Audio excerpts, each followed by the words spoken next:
Test, test, test. I don't know why that's like that. Test, test, test. I don't know why that.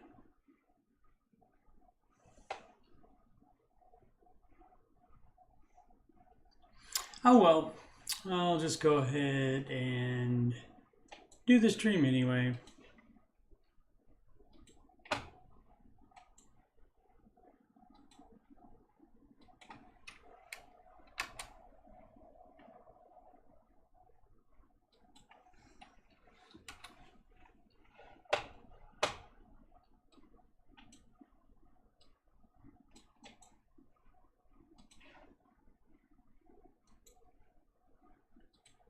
Finish putting my links in the chat and we will get going as soon as possible.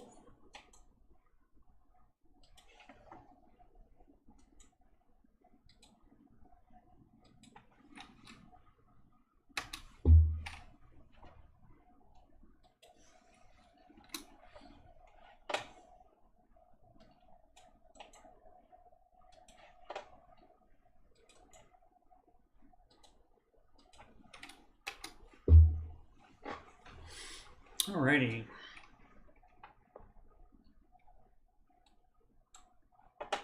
Okay, first plugs.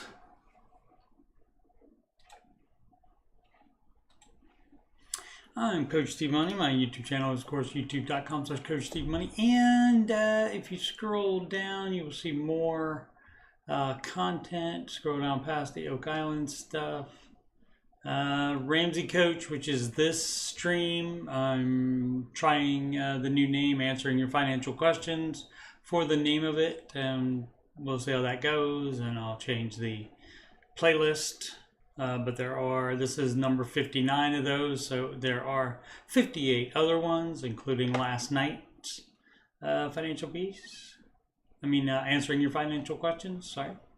Below that, the music playlist, which there are 8 Ramsey adjacent songs on there, so give those a listen if you're inclined. And also 364 episodes of the Ramsey Show After Show, which I used to be able to do every day, but now I can only do 2 or 3 a month, 1 to 3 a month of those. And so that's what I'm gonna do, start doing this show on Saturdays and Sundays at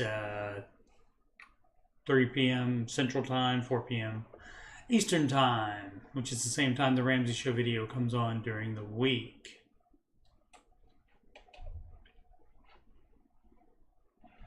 Alrighty. So the Ramsey advice is represented by the 7 baby steps, and this is the fastest way to get from where you are to where you want to be. And step 1, 2, and 3 you do in order, one at a time. And that is save $1,000 for your starter emergency fund. And that's so you don't have to, if there's some kind of emergency and you need a tire or something like that, where you don't put it on a credit card, you use your emergency fund. So you're not going in debt to do that because you already have money to take care of it. Step 2, pay off all debt except the house using debt snowball. That is paying off debt smallest amount to largest amount of debt. And the reason to do that is so you don't have any more debt, so you have financial peace. Step 3 is save 3 to 6 months of expenses in a fully funded emergency fund, and that's 3 to 6 of your choice of your personal expenses in a fully funded emergency fund, and that gives further financial peace when you have that. You have that, and combined with no debt, you are in great shape.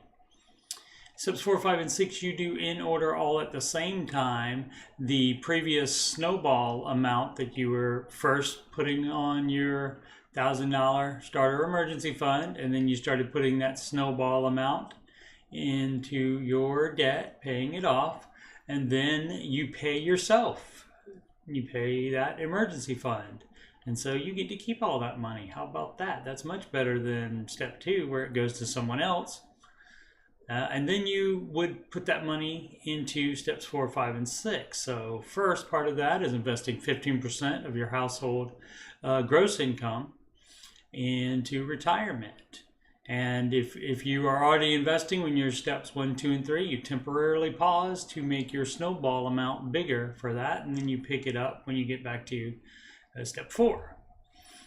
And then any additional, after you invest the 15% of gross household income, you would start saving a little bit for your children's college fund. So it doesn't have to be, you don't have to have all $200,000 or whatever you think it will be by the time they're 18. You don't have to have all that right away. You can just start addressing it, and you can factor in investing and so forth, because you can do that in certain accounts for like a 529 or an ESA. You can certainly do that. And then step 6, you would, anything left over after addressing kid college, then you put that to the house to pay that mortgage off early. And step 7, build wealth and give. And basically you answer pretty much every question using the debt snowball, but every once in a while there's one that does not apply to that. So pick up where we left off last night. And again, changing from, I used to do it Saturday nights at, what time was it, 8 Eastern, and so now I'm going to do it Saturday and Sunday at 4 p.m. Eastern. And so I think next week, if I do an hour, I think that'll be right before the Super Bowl starts. So that'll be good timing on that. And then football's done for a long time, and so we'll see if this is a good time slot. Alrighty, let's get to some case studies. 18 watching. Thank you so very much, everybody.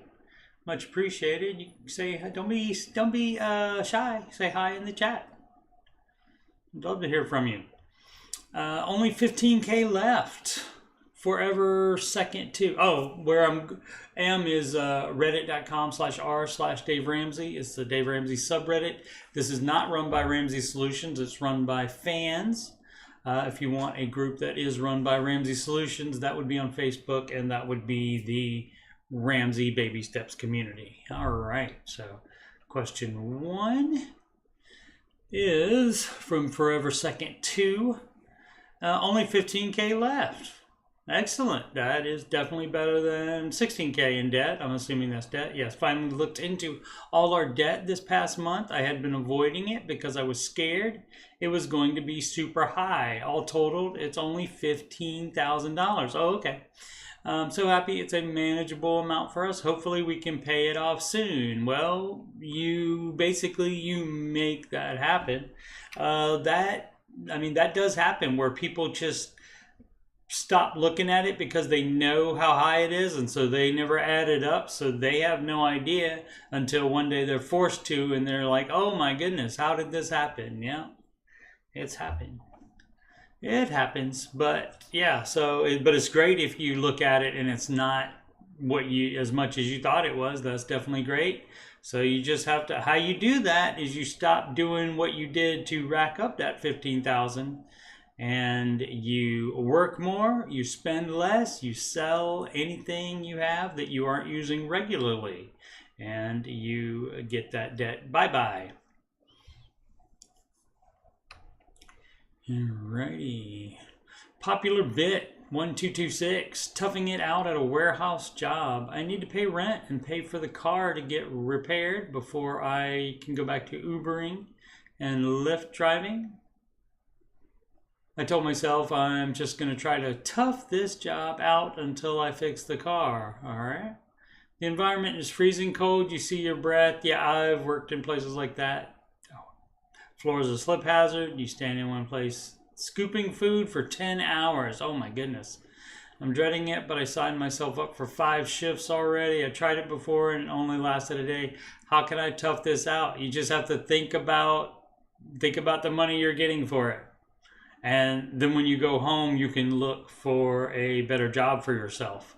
But yeah, work it and then go, like I said, go home and try to find a better job for it. But yeah, any type of environment like that that's cold, I'm not a fan of it. I don't have great circulation myself. I've got the beatus, And so I worked in a big hardware store like Lowe's and Home Depot for 4 years and dealt with that. And so basically, you know, just had a jacket on the whole time. But that's the way it goes. So yeah, you just put up with it for the money basically at that point. And so you try to find a different job when you can. Effect Financial 8440, 8%, 18% car loan. And the correct amount of percent to have for a car loan is nothing because you don't have a car loan. You never buy cars with debt. Never buy anything with debt except a residence you live in. Hi everyone, I'm on baby step 2 currently. That's a good assessment. A lot of people can't fit themselves into the baby steps, but you have. Let's see, and I don't know what to do about my Corolla. Oh yeah, that's right, I forgot. Let's see, I can pull up the baby step so it's right to the side of the question. Although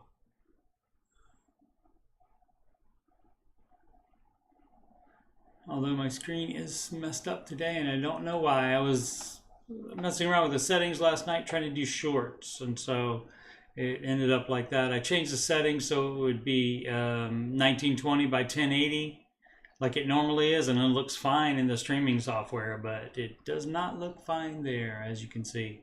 If you're watching it full screen, if you're on a phone, it might be fine for you. Let's see, don't know what to do with my Corolla 2020 car. I've had it for 4 years and I still owe about $14,500, including its ridiculous APR, right? You also don't buy new cars unless you are a millionaire, because only a millionaire can afford the amount of depreciation that happens with a car. Your initial thought will likely be to sell. You are right. But a squirrel ate my wire harness and destroyed the electrical components in my car last year. So if it was worth anything, I'm sure it's worth nothing now. That's not true. Below are some extra facts about my finances taken into consideration. I make $22 an hour and work an average of 50 hours a week. Have to, when they go over what will show on the main page, you have to open up the link to the whole thing. Let's see, 50 hours a week. Okay, close to 5K in credit card debt that I'm chewing through currently. Okay, 1,400 in medical debt. Okay, you pay off debt smallest to largest. Yeah, so if you can still drive that car, probably keep it while you get out of debt otherwise than that car.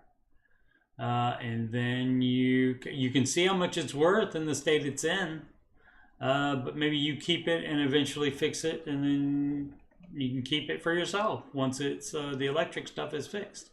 But if you can still drive it safely, then keep using it. See, 1K in savings on a loan, right? LOL, 702 credit score. Okay, credit score does not matter. We do not care about credit score. Taking that into consideration, should I sell and get a 0? No, you don't get any credit cards. No. To pay the difference. No, I mean, although that's the same as getting a loan from your bank for the difference of the amount, which is advised to get that's a smaller loan to replace a bigger loan. And so that is approved by Mr. Ramsey. But the problem with this, the 0 APR credit card for 2 years to pay the difference. So a lot of times they charge you a transfer fee, which that equals more debt. And then you have that lull period of 2 years where if you stretch it out to that, something could happen right before that period is over, and then you don't have money to finish it off. And then you end up with a worse APR than you are already having with your car loan. So let's see, or take the L and pay the whole amount and invest into fixing my car. Yeah, I planned on driving that car to death anyways. Yeah, exactly. As I said, that's what you would do. That's what I would suggest. I mean, you could see what if you could sell it for, and on private sale with the way that it is, you know, knowing that the new owner would have to fix the electric and see what you can get. But if that's not going to make sense and you can still drive it, certainly do that and drive it into the ground like you said you were going to do. Good idea.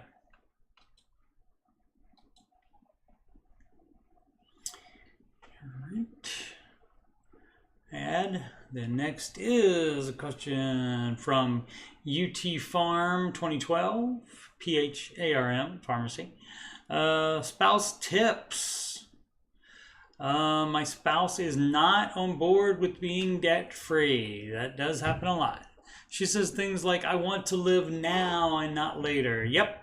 And no one retires with more than $1 million. And that, of course, is false. Some people do. A lot of people do. I've tried to present our budget with and without debt. When she has asked for something, pool, bathroom, renovation, new horse. Might as well sell that horse. I try to outline why we can't afford it, and if we had no debt, we could probably afford it within a year. She usually says she doesn't understand. Interesting. I just made an appointment with the financial planner, but if anyone has any other tips, I'm all ears, just for an idea of what you never know on financial planners. You may get somebody that agrees more with her than you. Let's see. Just an idea of what I'm working with, and if you have any other tips. Take home 10K, mortgage 2,000. Okay, so more important than any of these numbers here is your marriage and you guys being able to effectively communicate and come up with a compromise on this debt-free thing. That is such a great idea, but that she doesn't think so because she doesn't want to be sacrificing anything in the present, which this whole plan is you sacrifice in the present for a short time for a long life of not that many sacrifices. So, but that's more important than any of these numbers here. These numbers aren't crazy. So as far as debt, not really crazy, about normal or a little less even. See, reduce my retirement to the match and have tightened our budget. See, you're doing everything exactly right. But you know, you can't make her do that. And so the problem is a lot of people have this problem where they get married and they have about the same ideas on money. And then one of the spouses happens to watch a show that has this old guy on it that will yell at you about stuff and tells you, oh yeah, we're not doing debt anymore. And then you changed fundamentally by being exposed to that advice. And she did not. She's still the same person you married. So you're actually the one that's different. And so you have to allow some grace for that because you're the one that changed. She didn't change since you married her. You are the one that changed. So you granted, I agree, you changed for the better, and this is the stuff that you should be doing. I absolutely believe in Dave's advice, and that's why I'm doing this. And that's why I became a Ramsey certified financial coach. Because I believe in it so much. Let's see, we're essentially achieved baby step 1 and on baby step 2. Yeah, you can't do it with a spouse without the spouse being on board. So that's why I said you have to come to some sort of compromise. You know, that can be more, you know, way more fun money in the budget than you should have. But, you know, hey, if that will get her on board to agree with paying off debt, then, you know, so be it. You have to work out what you have to do for your marriage to work. Let's see. The other 2 steps I had was attempting to take her off all our accounts. And she has a side job. I have said I want none of her income from a side job, but she doesn't need to use our money for any personal experiences. Yeah, this boundary isn't always kept, right? Again, that's communication with her.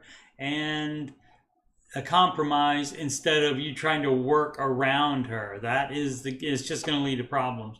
I also essentially stopped credit card use. Well, that's step 0 for you, but you're doing it wrong in that case. So you should not be doing it at all. Another edit, when I say taking her off all accounts, I misspoke. Okay, we agreed on her to use her income and not our accounts. It extended her fund money by about 3 to 4 times what it was. Okay, well, that's great. I mean, you're talking about it, so that's fabulous. I didn't physically take her off accounts, right? But I've encouraged her not to use them, and if encourage her not to use them, so you discourage her from using them. Interesting phrasing there. That doesn't sound as negative. And if she needs something outside of her accounts, then let's discuss it. The same applies to me. Right, it's all about discussion, all about communication, all about compromise when you are married with someone. And you do have to believe and take into account every single time that you're the one that's changing, you're the one that's doing something new with this Ramsey stuff, and she is exactly the same person that you married, doing exactly the same thing. So that should not be a surprise to you. Alrighty. SIB 9000, no credit cards. I was curious how many here do not, who here agrees with me? That's a good troll thing. Try to rabble-rouse people up in chats. Let's see, I was curious how many here do not use credit cards. We haven't used them in 5 years due to Chapter 13 and have decided not to use them again. Excellent. Just curious to hear others' experience. I don't either. I'm trying to think, the last time I had a credit card was 2009.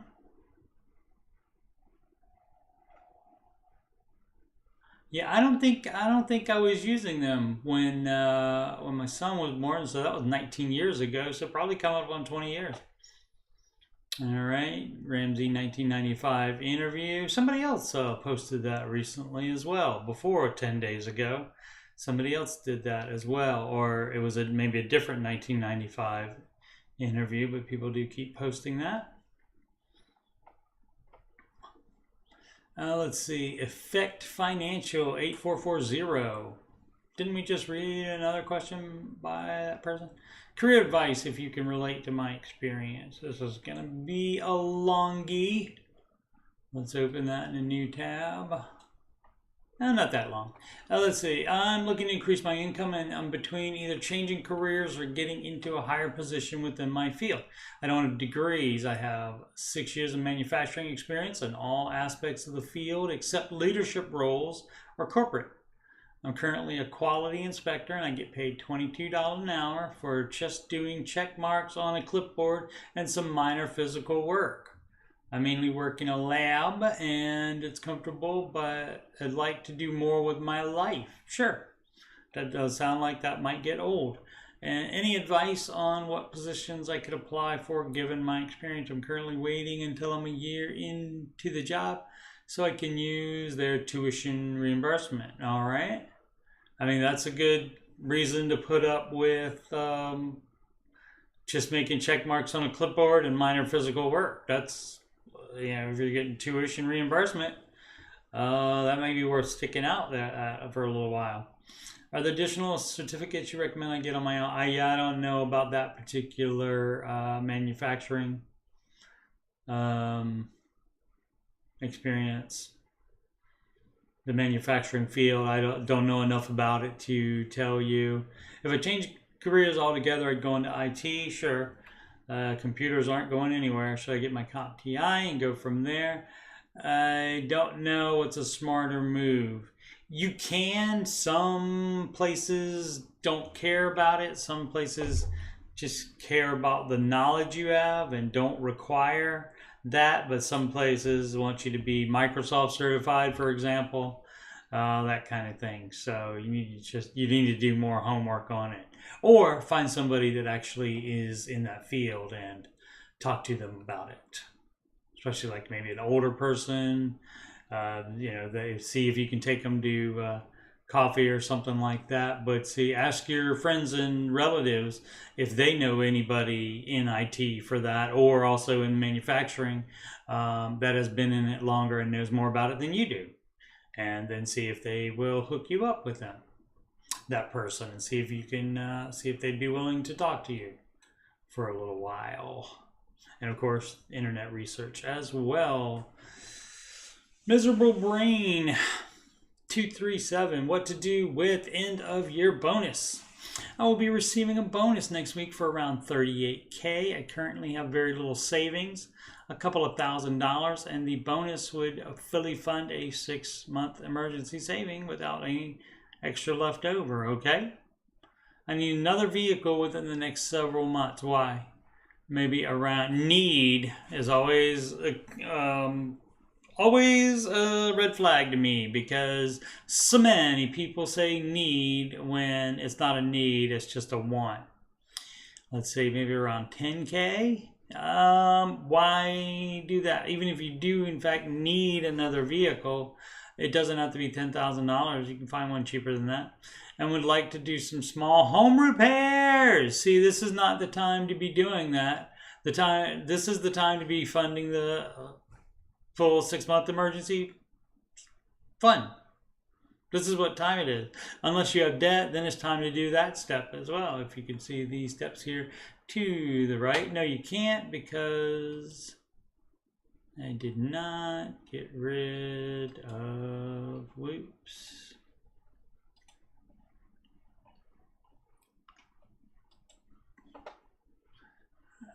Oh, you can see some of it now. Okay, so the baby steps to the right of the screen.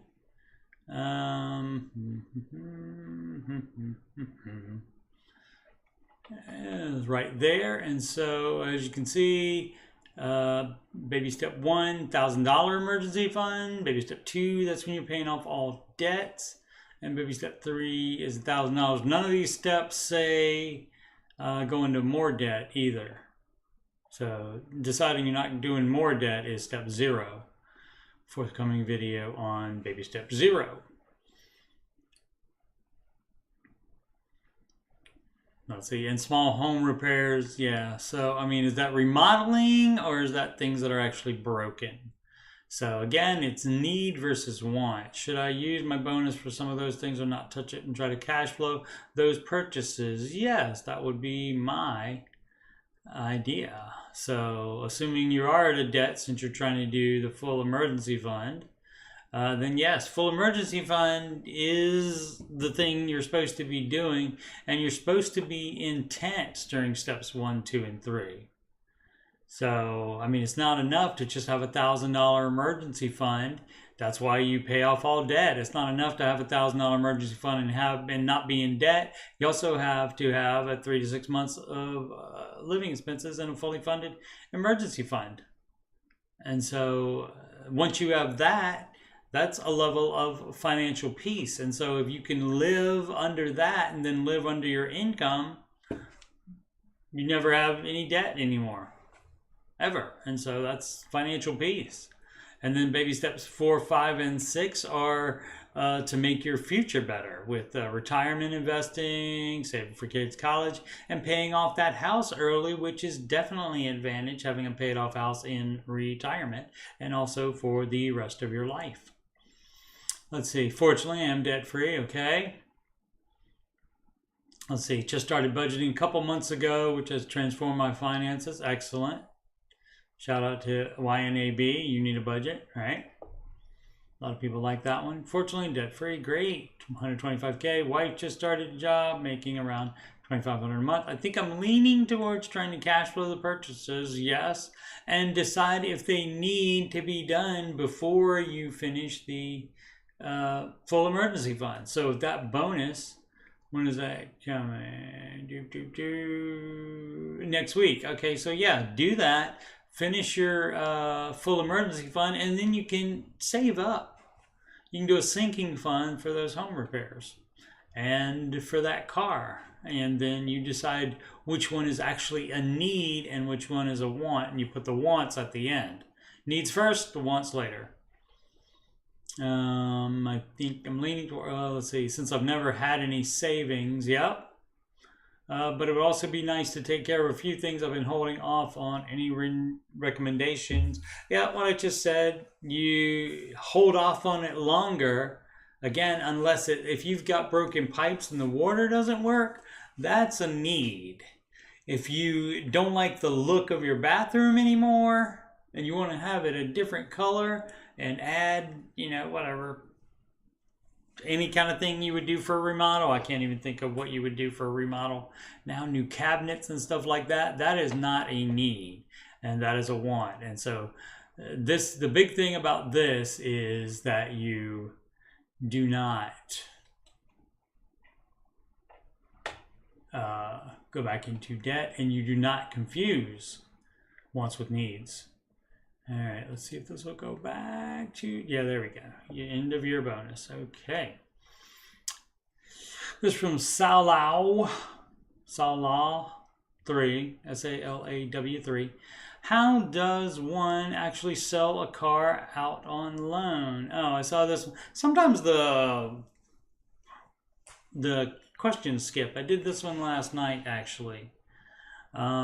So I don't know if it means they have a loan for it and they need to sell it, and so then you would save up or get a smaller loan for the difference than you can sell it for.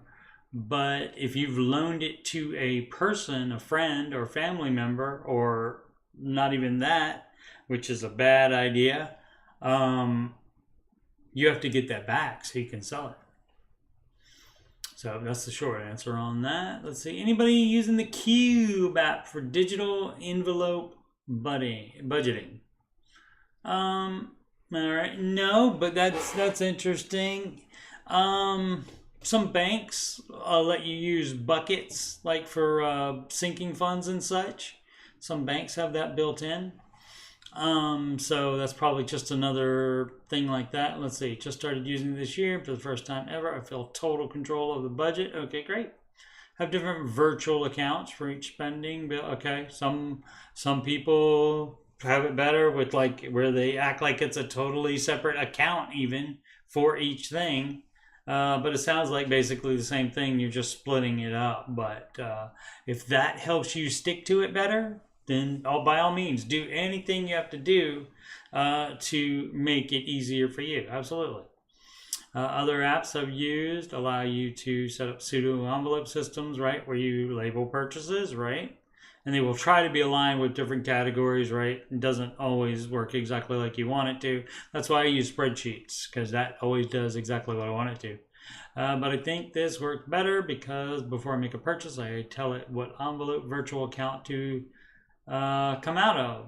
Okay, I've gone from willy-nilly, that's not a good thing to be, to total control. That is definitely better. And awareness of every single penny. All right. Gold_double 1739. Just got to any step with 3 this week. I'm assuming that means baby step 3. Now need a new HVAC system. That does happen. We just paid off our vehicle this week, which was our last debt, and graduated to baby step 3. We were very excited about this. However, this excitement was short-lived. I just found out that our HVAC system is failing. We bought the house in July, and everything in the inspection report was okay regarding the HVAC. System is about 17 years old, and we just received a quote for $22K for a 5-ton system since the house is larger, and that is the size recommended. Since we started baby step 3, we have minimal savings. Let's go to the full thing. Minimal savings. We haven't had a chance to build up our emergency fund yet, right? So you would stay at the, I don't want to go into debt for this, then don't. Even if it is 0 interest, right? Then don't, because I don't want to go back to baby step 2. Yeah. I think that we could muddle through for a few months to the spring to afford to pay cash, but not really sure. What are your thoughts? Yeah, I mean, it's February. It depends on where you live. I mean, in Canada, where it goes down to negative 56, you would not want to be without HVAC because you would have to have the heat. Let's see. Thank you for all the advice. We do live in the U.S., so heat is more of the issue now, right? And with last week being unusually cold, I think the system was taxed more than usual, maybe. Now, it has warmed up a bit this week. There doesn't seem to be as big a problem, right, that we were noticing. We received another quote yesterday for around the same price. Okay, I was going to say, always get another quote. You do not want to go with just the first quote at all. Maybe even get a third one. Oh, getting another quote on Monday. There you go. You're doing everything right. Good job. I think I can keep it going to spring, which will buy us a few months, and I will be able to reassess then. And if we do need a new unit, we'll have enough saved to cover it. It just stinks that we were hit with this just as we entered baby step 3, but that's life. That is indeed life. And look at everything on the bright side. You could have had a bad HVAC system while you were still in debt. And so it would have been even worse than this. So yeah, so you're doing a good job. Yeah, what you do is you basically you save for that. It can be like kind of like baby step 3 savings, but you can, really call it cash flowing that, and you just wait on the step 3 till after HVAC. If you need one, and I would, instead of asking for a quote to replace it, I would ask somebody to just take a look at it and see if it can be fixed instead of being replaced. So a lot of them like to replace it because that makes them more money. Alrighty, Conscious Clue 3883. So if I understand correctly, I should not contribute to my 401k until all my debt is paid off and you have the fully funded emergency fund. You have almost gotten it completely right, but you didn't include emergency fund in that.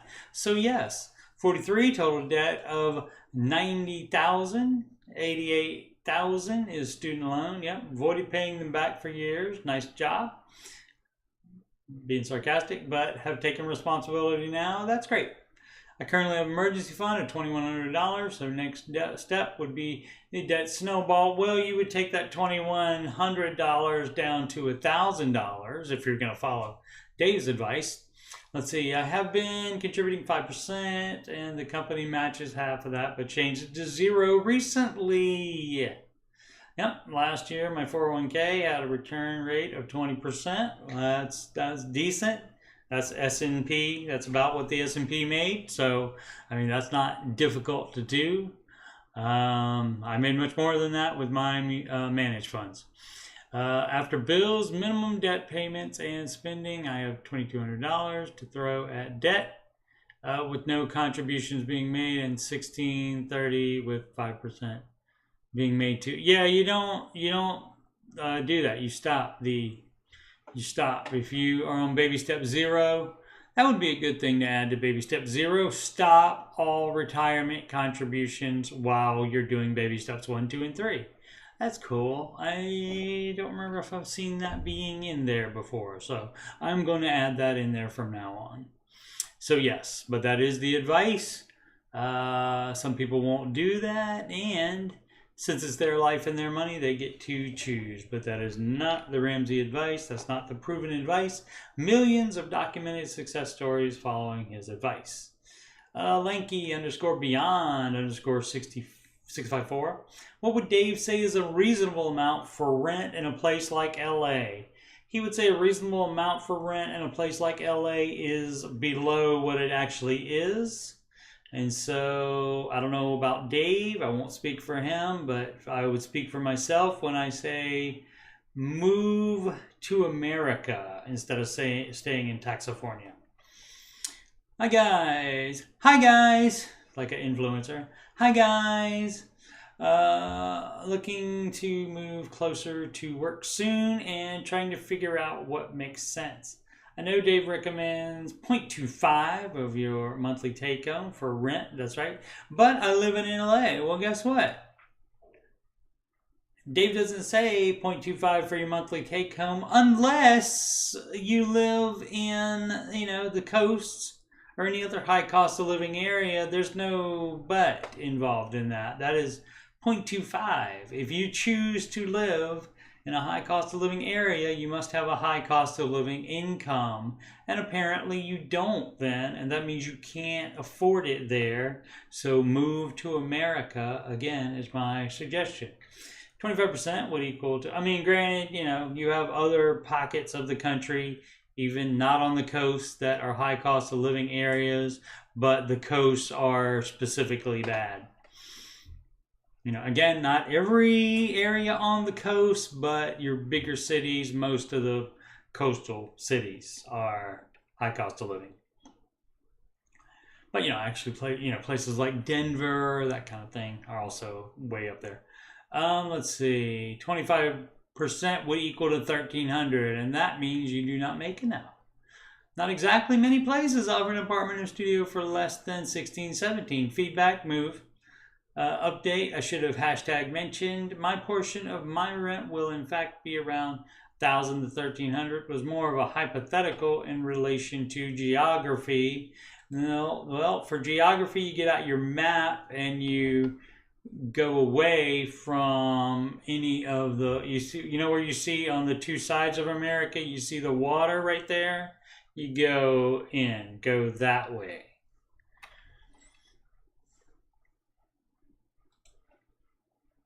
Alrighty, try traditional -ad 8521. Trying to figure out the every dollar app when it comes to savings, investments. I have no clue. I only used it a short time. Didn't do what I wanted it to do, so I went back to my spreadsheet. So I am not the one to ask about every dollar app stuff. Rachel has quite a few videos on her channel, I believe, the Rachel Cruz channel. She has quite that, and they probably have some demos and such on the Every Dollar website as well. Let's see, how to track my monthly deduction that goes into my Roth IRA. You just have to set it up as another bill. Maybe I'm overthinking it. I do a lot of overthinking it myself, so I get you.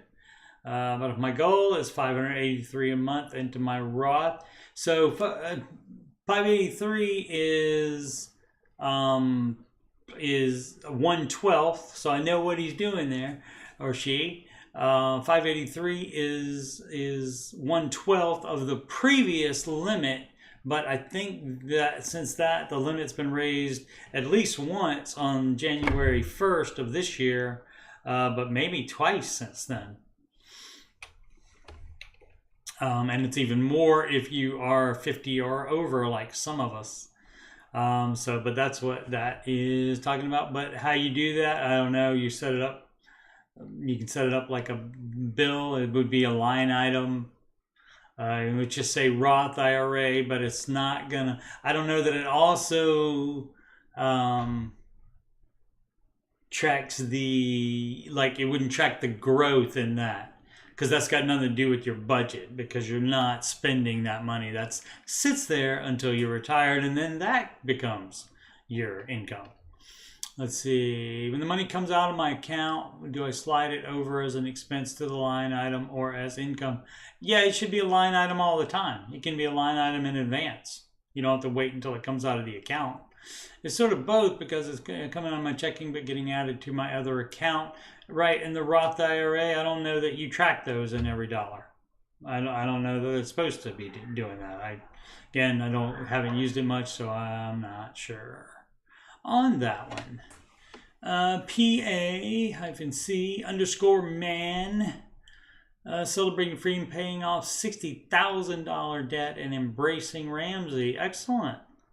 This coming Monday marks a significant milestone in my financial journey. I'm paying off $60,000 of debt. This will take everything but the house. Okay. There'll be no more debt except the mortgage. Okay, that's still great. For the past 18 months, I've been listening to Dave, but not following the baby steps. Yeah, that happens. I listened to him every night in the 90s.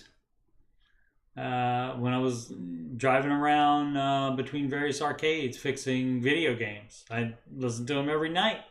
I didn't do a word he said to do, though, because I was like a lot of people where you don't think that it applies to you because of the people calling. You don't make as much money as them, so you're applying your amount of debt or your expenses to their income and then thinking that they shouldn't have any problem, but it doesn't work like that. People that make more money have at least the same ratio of debt and expenses that you do, if not more, just because they make more money. And so due to the dreaded lifestyle creep and so forth. And so you can't apply somebody else's higher income to your life. It doesn't work that way because they have substantially more debt and expenses in most situations than you do. So it's all relative whether you want to admit it or not. Let's see, not following the baby steps though. Okay, yeah, and so I didn't either, and so I was dumb just like you. So I get it. But you just, because I was the same way. I couldn't fit. I mean, I didn't. I never was jealous of the money that people were making. I always wanted people to get as many bags as they could, because if they can do it, then I have the ability to do it as well. And so I never begrudged them that, but I still thought that this didn't apply to me just because the people calling were making more money than me for the most part. Let's see, I've been investing $5,000 per month into a taxable account, mainly purchasing VTI, regardless of a current plight. Well, you should be investing into retirement and buying constantly on schedule, whether it's up or down. So that is the correct advice, but not this index fund. It's managed mutual funds that Dave recommends. But anyway, the strategy paid off well with a $25 return, 25% return last year, and that is a little bit better than the S&P. So maybe that's a large cap, which more closely resembles the NASDAQ, perhaps. But regardless, so that's what you've done. I mean, and you can't go back and change it, so you can just learn from mistakes and do the shift, which apparently there's a shift in my mindset now. And I'm choosing to prioritize financial freedom over chasing market gains. Well, that is wise. While I've been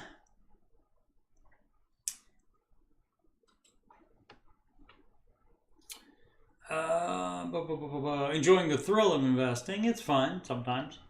Most times, probably. I've been carrying around the weight of student loans and a car loan, both at a reasonable interest and 3% interest rate. Doesn't matter. I always get bored when people mention 3% interest rates or any amount of interest rates, because it just doesn't matter with this advice. None of it's here. Pay off debts from smallest to largest using the debt snowball method, which of course means smallest to largest. And it doesn't say, well, but don't do this, and depending on what your interest is. It doesn't mention interest in any of these steps. So I get bored with that because it doesn't change the advice based on the interest.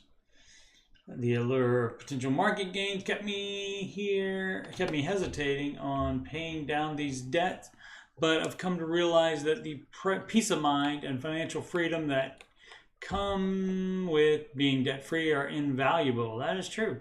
Maybe it is my third child being born that pushed me over the edge into full Dave mode. Yeah, I mean, you also, when you get older, you also become wiser and so forth. And so it could be anything, but it's a good thing, definitely. But I made the decision to cash out $60,000 from my brokerage account to pay off these loans on Monday. Excellent. Been a bit nerve-wracking, but I can't wait to experience the weightlessness of being debt-free and having more financial flexibility for future endeavors. I wanted to share this journey with all of you because I've learned so much from this community. Your stories, advice, support have been instrumental in shaping my financial decisions. If anyone is on the fence about paying off debt or has questions about my investment strategy, feel free to ask. Interesting. Let's celebrate financial freedom together. All right. Well, his investment strategy is not correct. because again, that's an index fund.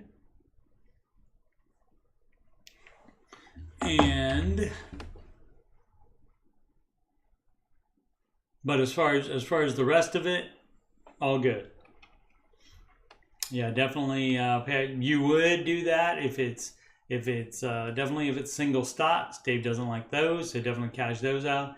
But you only cash out investments if they are in a non-retirement. If they're in a retirement account, then that's too much in penalties in addition to any taxes to take. You don't want to do that. Then you want to just suffer more instead and do sacrifices to make that difference. Carlise, let's see, embarrassed bug, 6042.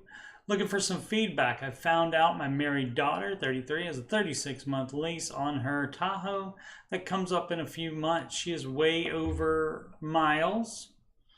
77K now. Oh, I see. Okay. And tells me she wants to trade and buy a new Tahoe instead of buying out the lease for 48K. Well, 33, you can't really, once the daughter gets 33, you're probably not talking them out of doing much. Or turning it back and paying the miles penalty. She's just started a new commission sales job and her husband is laid off.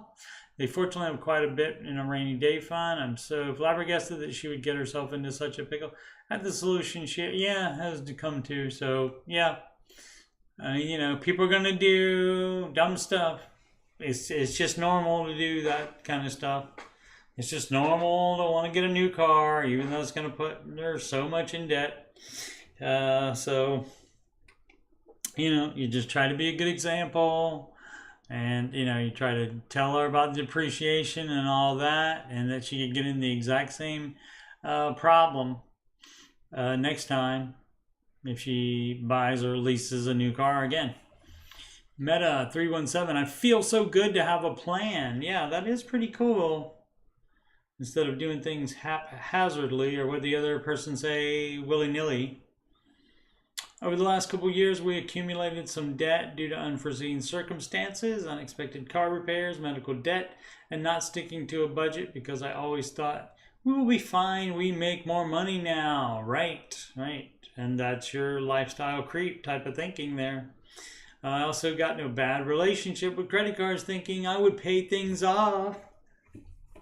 Now everybody that gets a credit card says, oh yeah, I'm going to pay it off at the end of the month, and proof positive right here that everybody thinks that, and then that doesn't happen. So, granted, there are a couple people that sure they do that, but by even trying it, you are putting yourself in a bad situation where that could happen. And so the most excellent thing about Dave's advice is that even if you would always pay it off by the end of the month, you can still do Dave's advice and not use credit cards and still be very successful, even if you don't do it the way you think is best. So because Dave's plan is the least risk. Always, and that's the whole thing there. Let's see, have $1,000 emergency fund now and created.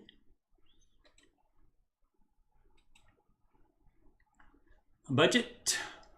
Oh wait, $1,000 emergency fund, created our snowball debt payoff plan. Excellent. We will be able to pay off $60,000 of debt in 3 years. Most people make it happen before they project. So it tends to go faster because once you see it working, you're like, oh, what else can I do to this? What else can I do? Is this worth... I was going to try to find something when I got a chip clip here. Is this worth $5? Can I sell this for $5 and I can put it on my debt? That kind of stuff. You get more amped, and all of a sudden it's not so bad to be working overtime or to doing side hustles and stuff like that. So that part can be over. The debt can be over. Step 2, probably the worst step. Let me know in the comments what do you think the worst step is.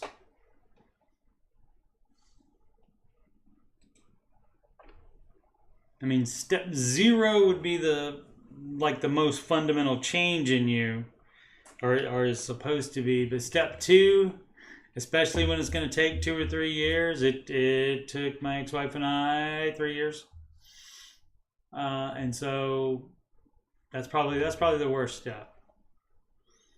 The rest of them, just I mean, once you don't have any debt anymore, and then you're putting that snowball amount to your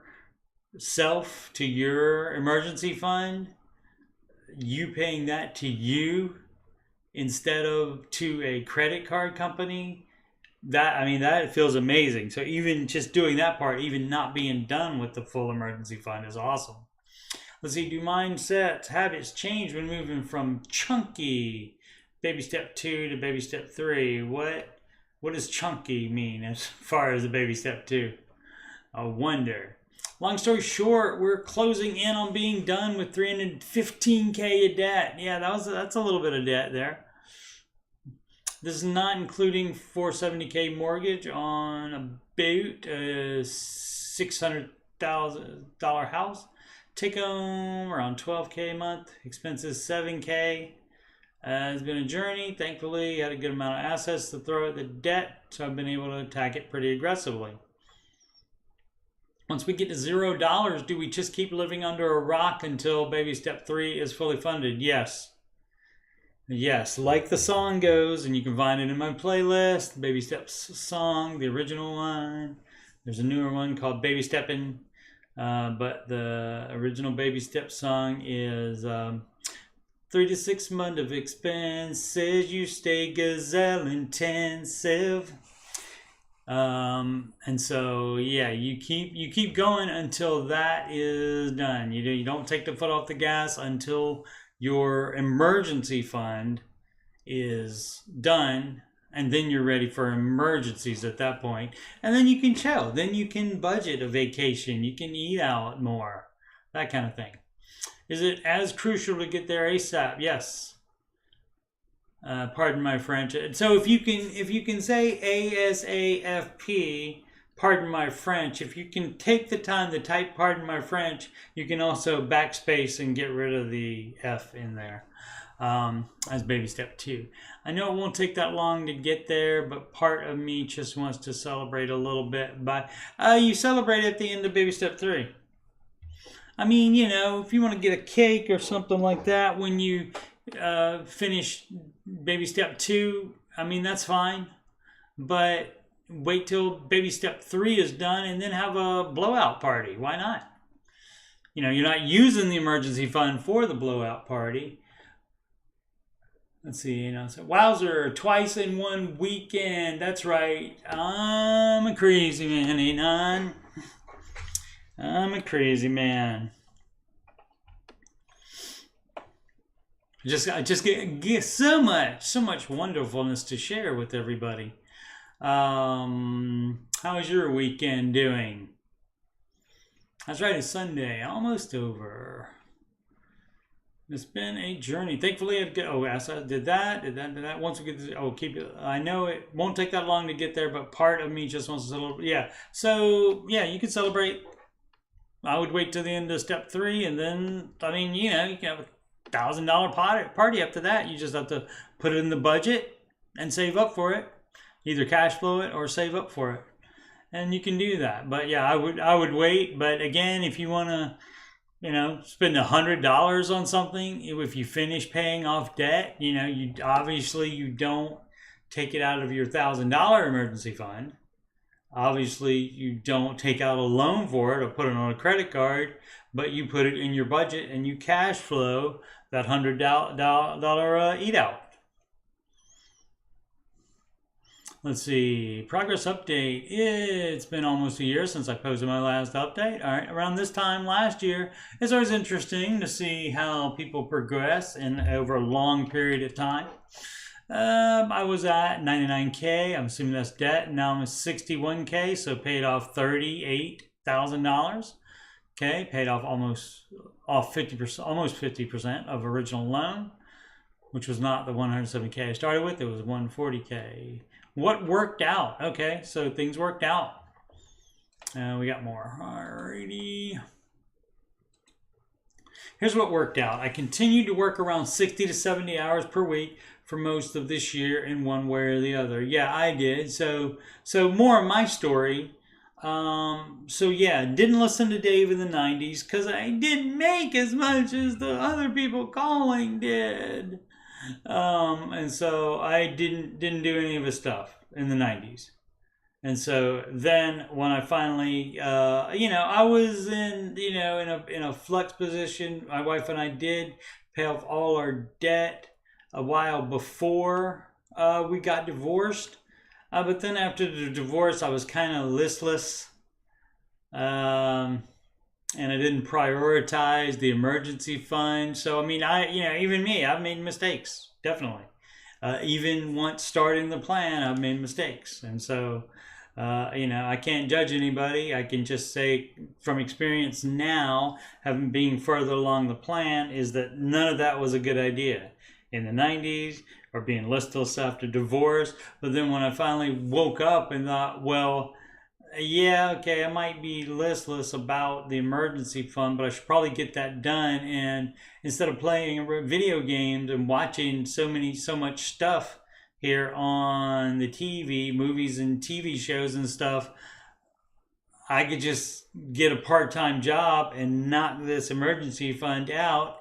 And then after I knocked the emergency fund out very quickly, I decided to why don't I just stay working here, keep working here, and that'll be more for retirement. And so I worked there additional 4 years afterwards. And so I was working 70 hours a week. Granted, my computer repair job, not that taxing. And so the 20 hours a week was at that, like I said, it's Menards.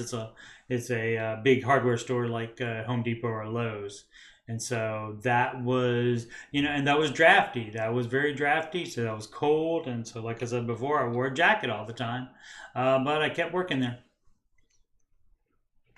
Alrighty. So let's see. Continue to work around 60, 70 hours a week. Excellent. For the most part of the year, one way or the other, okay? Was offered a paid volunteer opportunity to be a training model for people wanting to become nasal endoscopists. Okay. Cool. My job covers up to $1,000 in continuing education, including professional licensure and professional affiliations. All right. What didn't work out? Okay. Interesting that you have both there. That's pretty cool. That's a good, nice post. Started off with 4 or 5 jobs, now down to 3 due to census and also change in contracts. I did not renew my contract because I was being offered $10 less per hour. Interesting. Okay. Maybe I shouldn't be so selective, but if I'm taking a job in my field, I feel like I'm doing a disservice by supporting companies that aren't prepared to offer their employees a living or suitable wage. You get to do whatever you want, and being further along in the baby steps allows you more flexibility to do whatever you want. Starting to burn out because I am a fool who's been at this for 3 years now. It takes time sometimes. Let's see. There interest coming back for student loans. Yep. Current goal is to keep interest below $100. I make make payments basically every week. That's great. 2 things. It lowers the principal, making the interest you're paying less on it.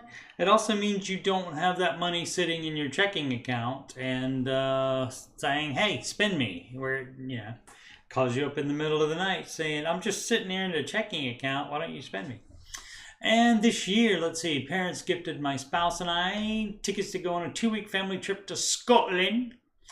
I've been setting aside small amounts of money every few paychecks to have a little money for food, and we'll plan on buying groceries versus eating out if I can. Okay, the problem with this is, and I had a short, not a short, but a highlight. I might have made it a short as well, but it was called "There's No Travel on Baby Step 2."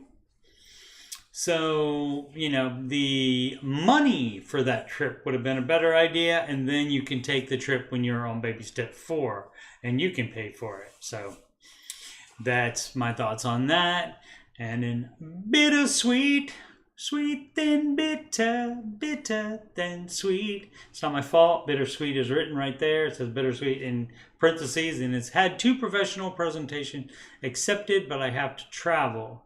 Currently trying to figure out the least expensive way to do this. It's by not having to spend extra money after being gifted with tickets for a family trip to Scotland, and then that makes you have to pay more money. That is, that's the problem with that. It's great that somebody's going to pay for you to go somewhere, but then, oh, you got to buy your own food, you got to do this, you got to pay your expenses and so forth. You got to get a hotel or whatever.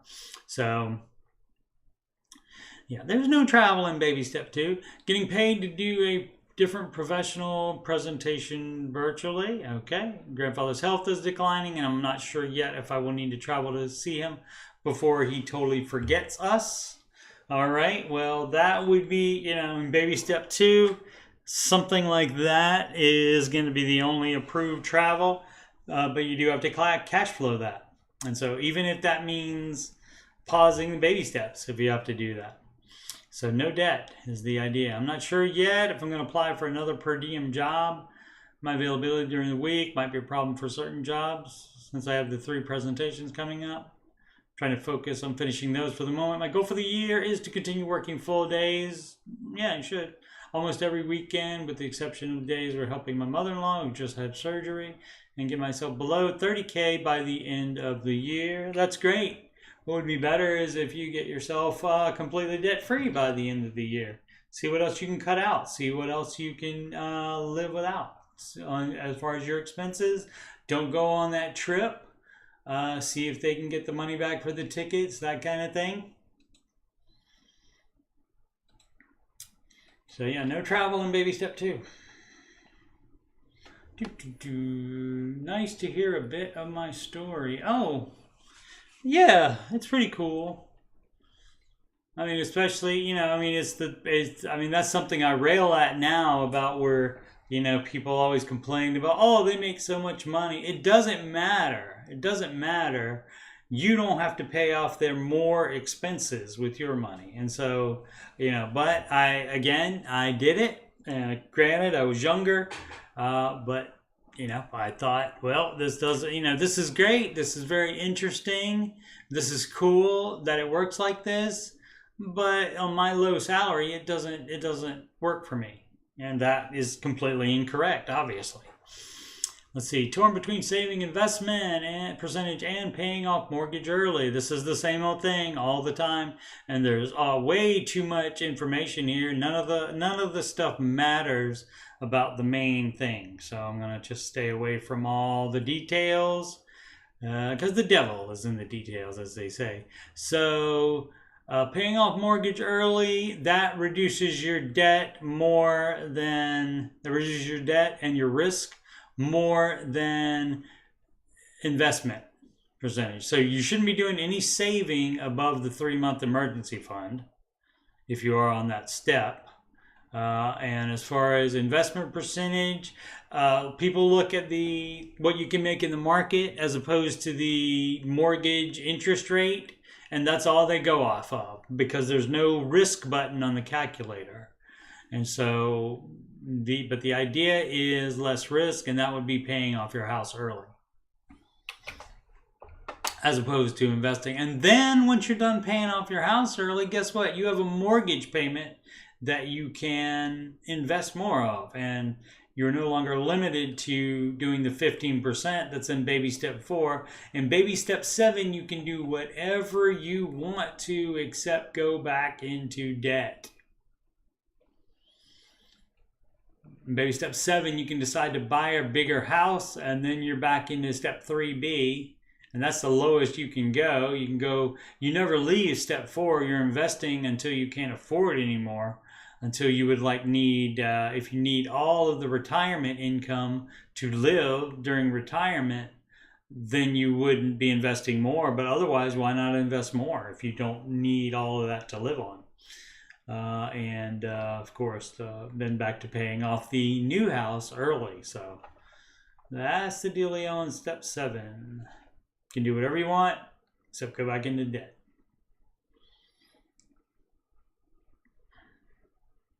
Alrighty.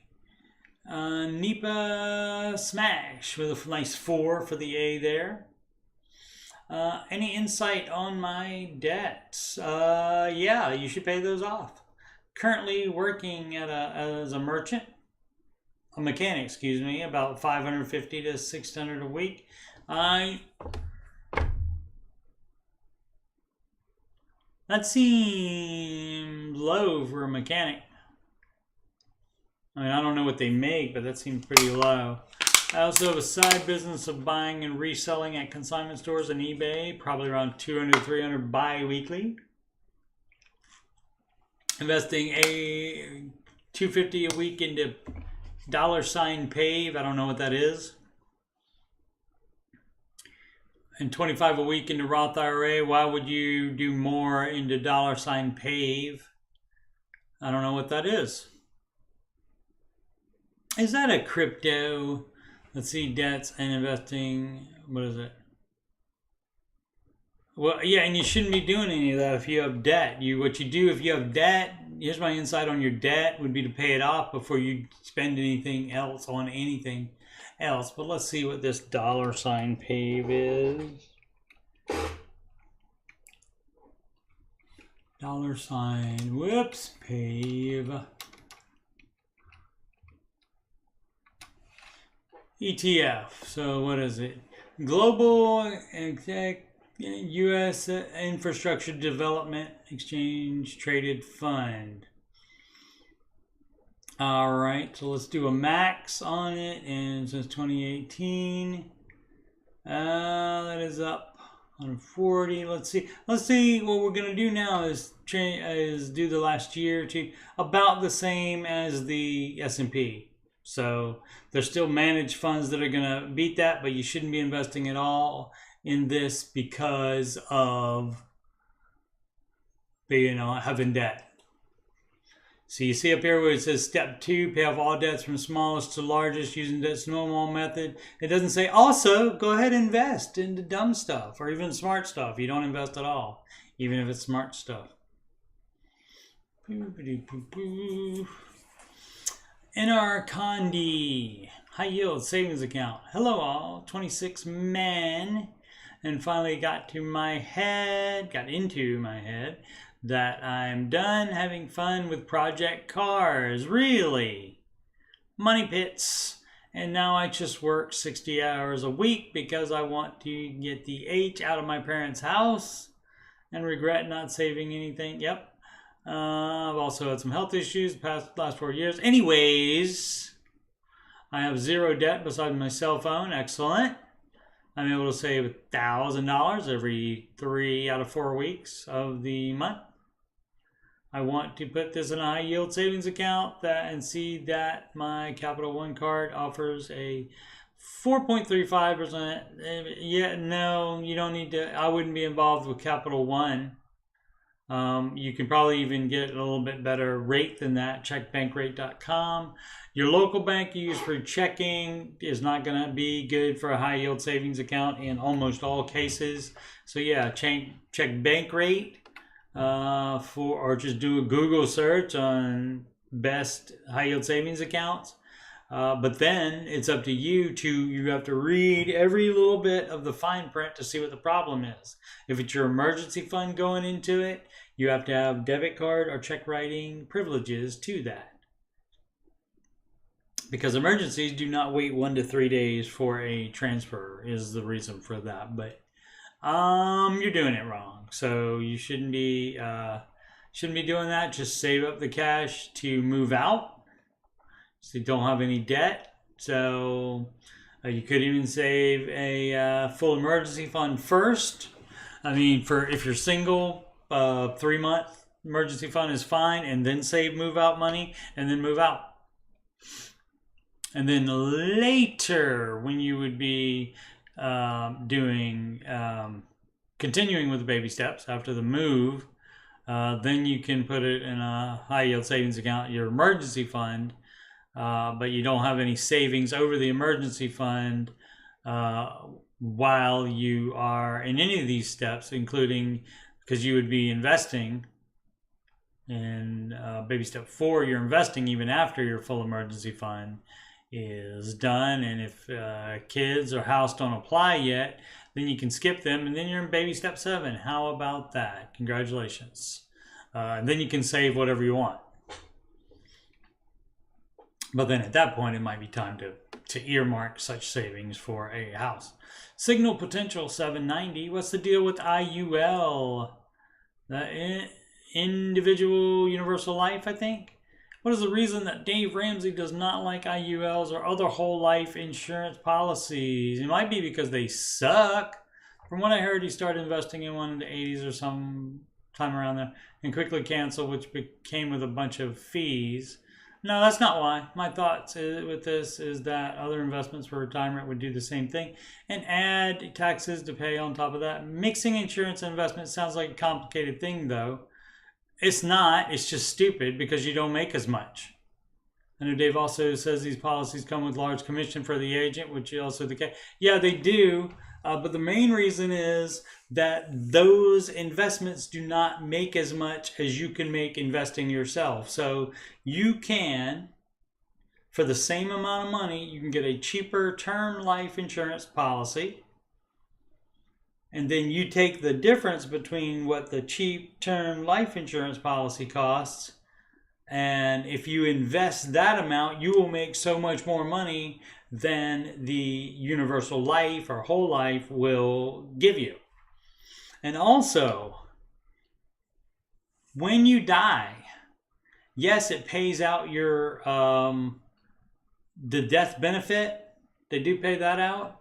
But if you had not cashed out your investment portion, guess what? Your heirs do not get that. The insurance company gets that and gets to build another one of those big buildings that they have.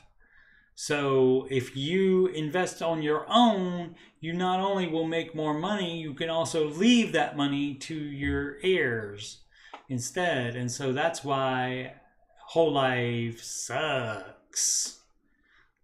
That'll be a good highlight. You think, K9? ZER_bird_81. Feel like I'm stuck on baby step 3 advice. Feel like stuck on 3. It's a song. Advice. I feel like I've been stuck in baby step 3 forever. Every time we get close to that fully funded 6-month emergency fund, boom, disaster, and we drain it just to fill it back up.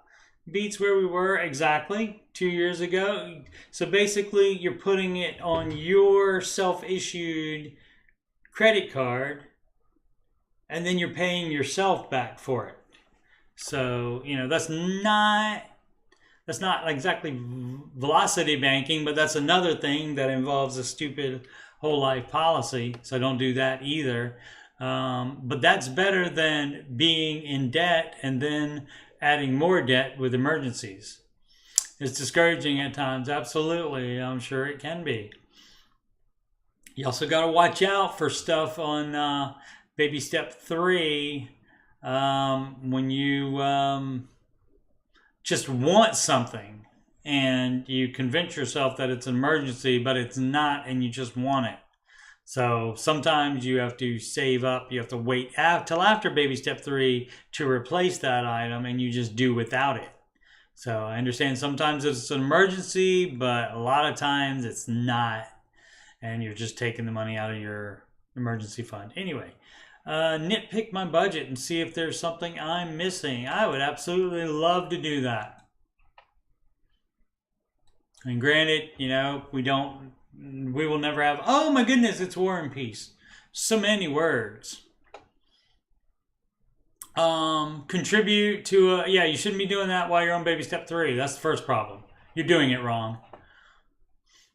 So shouldn't be contributing, let's see, an HSA. All right. Take home 2022 mortgage. 959. I pay $1K. The extra 40 goes to escrow, so I don't get sticker shock when my insurance or taxes go up 2 times like this last year. That's fine as well. If I want to try to get ahead of insurance and taxes going up. Streamline refied FHA loan at 3.5 fixed with a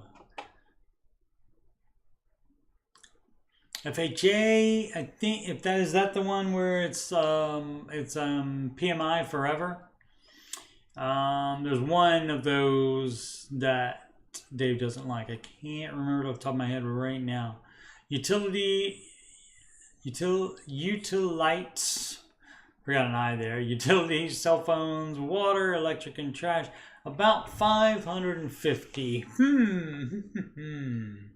Cell phone. I wonder how much. I wish I had the cell phones broken out on that, because if that's more than you can get with Mint Mobile service, then you're paying too much. And probably also maybe cell phones included in that being financed. So, and let's see, student loan. So, let's see. Anything else for the, let's see, okay. Food, toiletries, family of 6 is $1,000 a month. For 6 people, I don't think that's probably not bad. Food, toiletries, what do you think, K9? That's right, you're doing it wrong. You got it. Might be a good title as well for a video. You're doing it wrong. What do you think? $1,000 family of 6 for a month? That doesn't seem like that's too bad to me. I don't think. Yeah, I don't think that's too bad at all. 180 month savings. You're not saving. Well, are you? Let's see. Oh no, you are, because you're on baby step 3. So yeah. Okay. So. Well, you don't put an amount to that. That's one of your problems. You leave that out to the end and you put everything else into the emergency fund. Discretionary spending, entertainment. Yeah, this is good. Children's sports and the band. That might have to wait. That might have to go away. This 400. You take that down. That's what you take down there. Oh, that's 500 a month. Okay, what? I don't know how you do this here. Let's see. Oh, insurance is 180 a month. And then savings is 400 a month. Yeah, and so that shouldn't be like extra savings. That should be going into the emergency fund. $500 a month for your just children's sports and band. I mean, I get it. That stuff is fun to do. But $500 a month is a lot. Oh, with a surplus of about $300 a month. So if there's $300 a month there, and then that 400 should be going in there, there should be $700 a month at least going into that. So props on the food, toiletries budget, I think. We'll see if Anon's taking you down to 600, 700. Sorry about that. So it's been a while. I haven't been single, so I can't really. I'm trying to wrap my head around a family of 6 and what they would need. So, but Anon's taking you down to 600, 700. So that would be another 300 or 400 you could put on your emergency fund. Let's see. You know, maybe you're buying expensive foods. You can cut down the cheap stuff for a while. It's only for a hashtag season.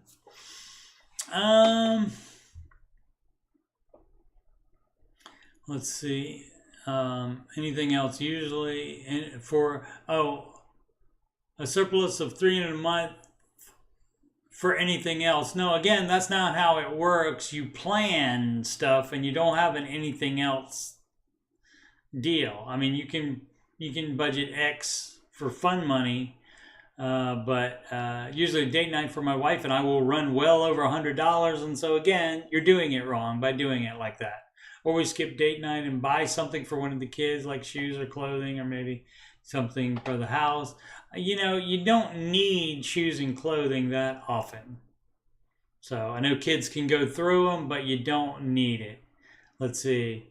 Or something for the house. New to us, furniture, new bath towels, a lamp, whatever.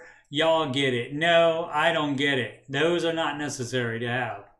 Unless the other ones are falling apart, you do not need a new lamp just because you have money in your pocket. So no, you're doing it wrong. Large bonus March 1st. Well, that's all the budget stuff, I think.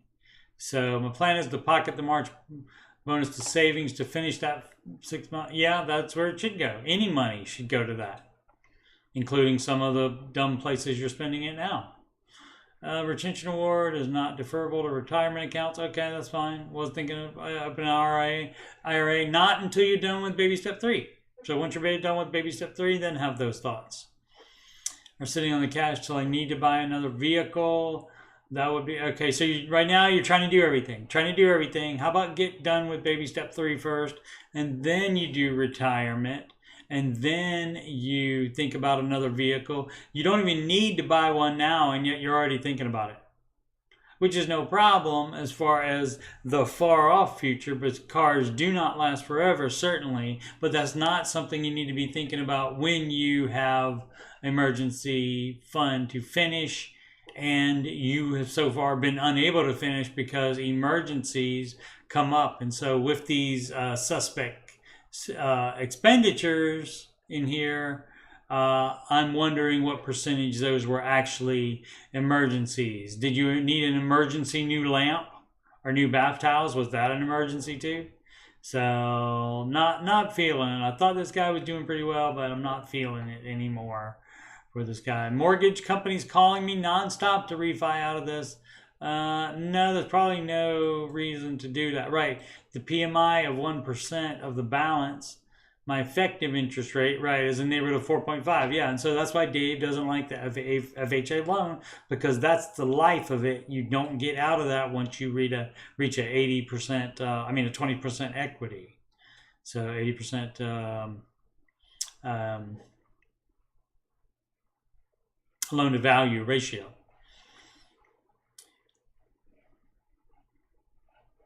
Yep, but the darn PMI is forever on FHA loan. Yes, that's why he recommends you don't do that. What's the problem with holding steady till the market shifts and interest rates on the mortgage come back down? You don't have to change any of it. You just have to finish the baby steps. You don't have to change any of it. So if it makes sense to do that, sure, but refis are not free. They don't do it out of the goodness of their heart. And it always costs you money to do that. So that's costing you more money, actually. Now, if you refi to a low enough amount, to a lower interest rate, it will eventually, over time, pay off the fee that you have to pay. Just like the closing costs when you buy a house, you have to pay the fee to refi. And so it eventually pay off. So sometimes it is worth it in the long run. But again, you trying to do everything right now is the problem. So you need to have some focus here. Right? What is it with people trying to do everything all at the same time? And so budget already feels like it's stretched out, right? Because you're trying to do everything all at the same time. You can't do it. There's only X amount of money. So you need to do what you're doing at the particular time, which at this moment is baby step. Your family needs are first, and then baby step 3, emergency fund, is second priority there. So everything else can wait until the emergency fund is finished. Budget already feels like a stretch. Yeah. So why stretch it? So why stretch it more with a conventional one? Yeah. So why are you missing something? Okay, because people call you and want you to refi, that doesn't mean that you're missing out on something. So just because you see an ad, like if there was an ad on here for, I don't know, anything cool like a new computer or something like that, doesn't mean I need it just because I see it, or that doesn't mean I should rethink my whole life and start comparing that into my budget to see if I need that. You don't need it. You need to finish baby step 3 is what you need to do. Alrighty. And so I can understand why you feel like you're stuck on baby step 3, because you're not thinking about baby step 3. You're thinking about 800 other things you want to do all at the same time. Stop and focus. Ladder possible. 5861. So confused now. Let's see what we're confused about. I was struggling while in school and definitely paycheck to paycheck. Happens to a lot of people. 78%, I believe, of Americans paycheck to paycheck. That is a lie. Enrolled in a debt consolidation. No, there's a debt consolidation. Because the problem is with the debt consolidation program, what the problem is with that is that, let's see, enrolled in a debt consolidation program, and now my credit score is tanked and everything's behind and worse. They're closing my accounts. Okay, so here's what the dealio is. When you do the debt consolidation, and not all of them do this, but it sounds like this is what yours is doing. The first con is of the consolidation program is that, oh, they're handling it so I don't have to worry about it. And that's why a lot of people do that is, oh, here, take my money that I would be sending them in payments and you deal with it and then I don't have to. And that's dumb. Because what they do, you could do and not pay them thousands of dollars. And what they do is they take your money and they say thank you, and then they proceed not to pay those payments. And so that gets behind, and then they go into collections, and then the legitimate ones, and this is the legitimate ones, then once they are in collections, then they let them sit a while, and then they offer a lower amount to settle to the collector, and then they pay it out that way. And that's the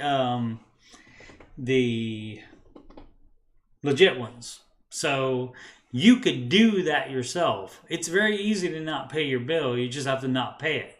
And so then you can wait, and then but then you have to talk to the collector to try to work out that settlement later. I mean, there's no problem with you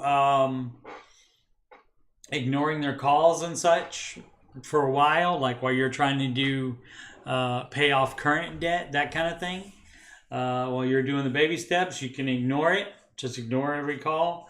But I mean, they could sue you, but generally once it gets to collectors, it's generally not worth their time or money to try to sue you. And so they generally will wait for you to want to take care of it, and then you can settle it just like the consolidation people can for pennies on the dollar.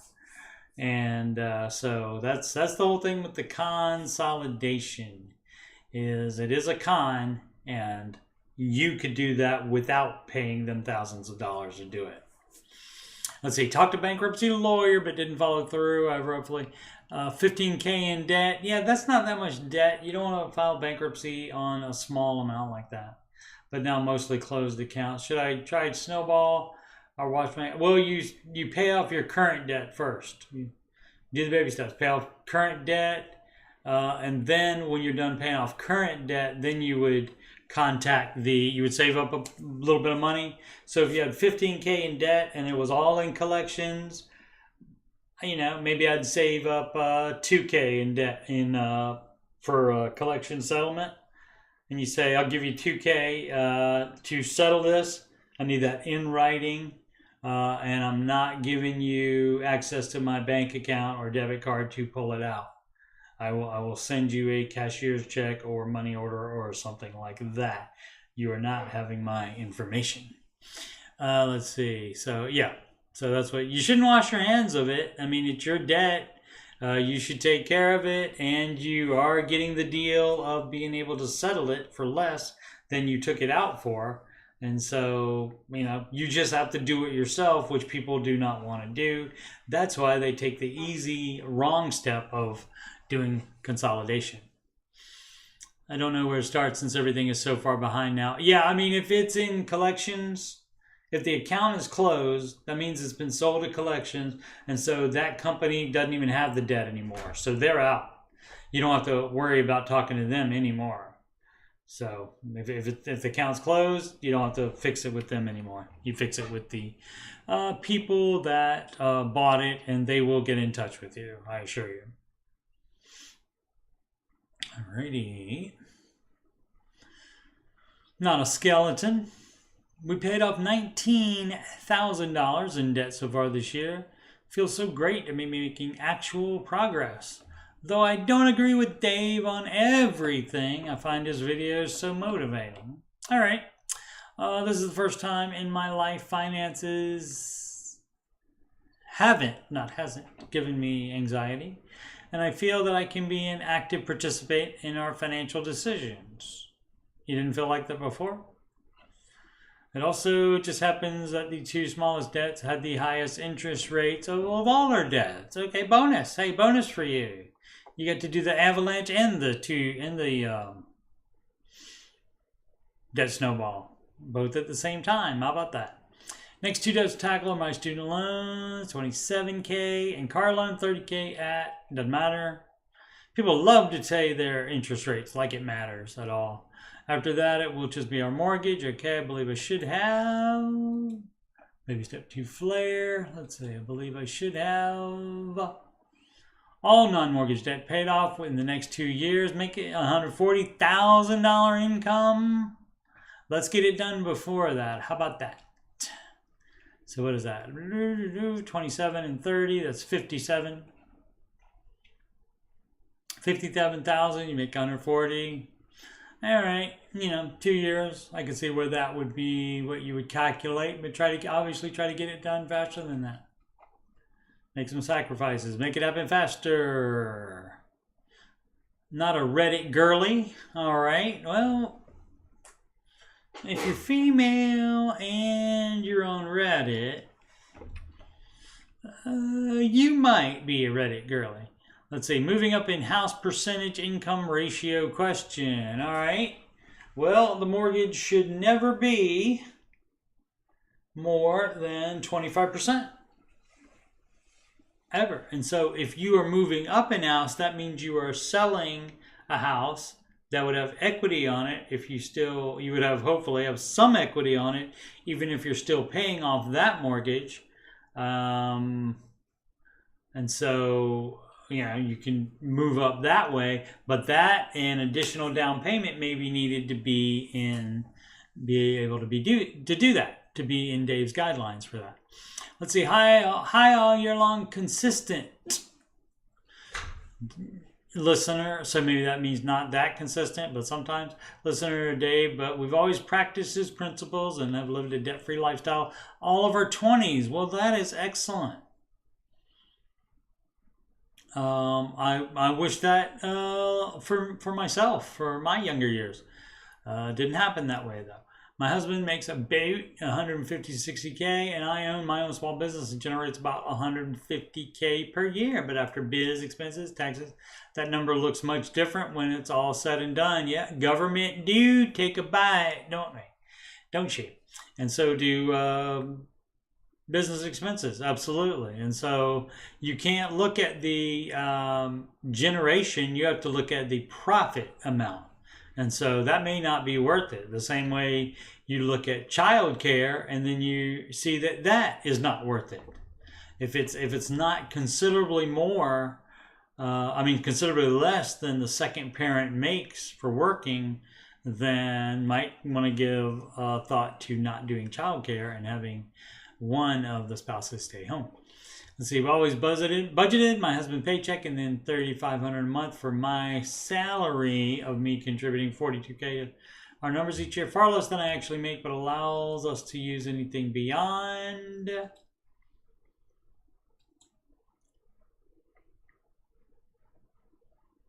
That $3,500, that is profit for the month to reach other financial goals, save more, etc. Okay. We have our first home worth $475 and have $150K equity on it. Do not want to drink witch hazel. I reached for the wrong bottle. Witch hazel, I don't know if that's good for drinking, but not interested.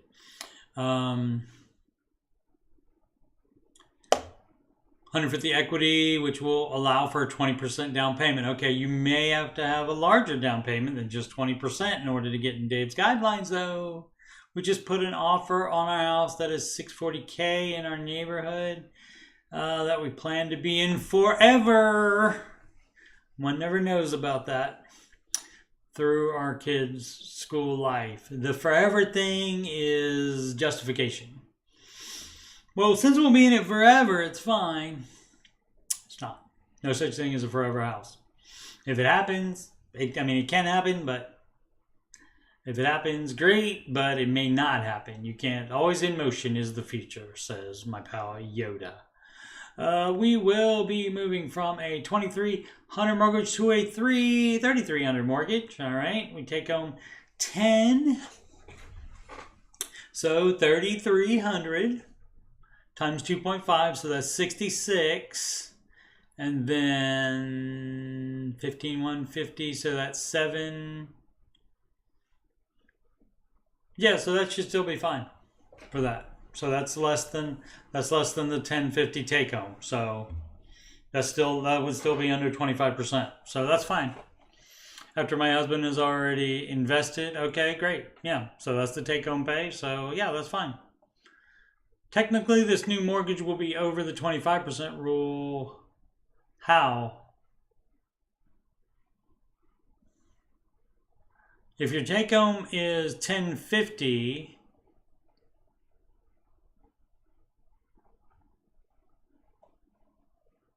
I see. Wait a minute. Wait a second.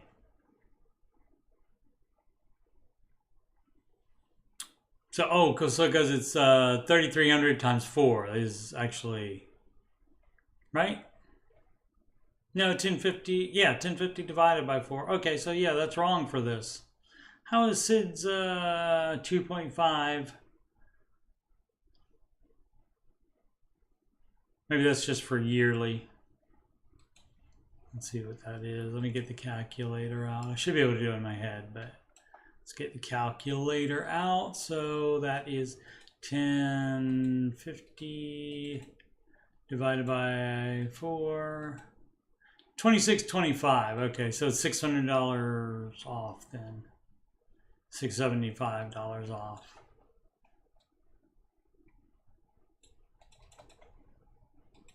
And 3,300 mortgage times 4 is 1,320. Okay, so yeah, so that's wrong. Why is that wrong all of a sudden? I'm probably overthinking it here. So,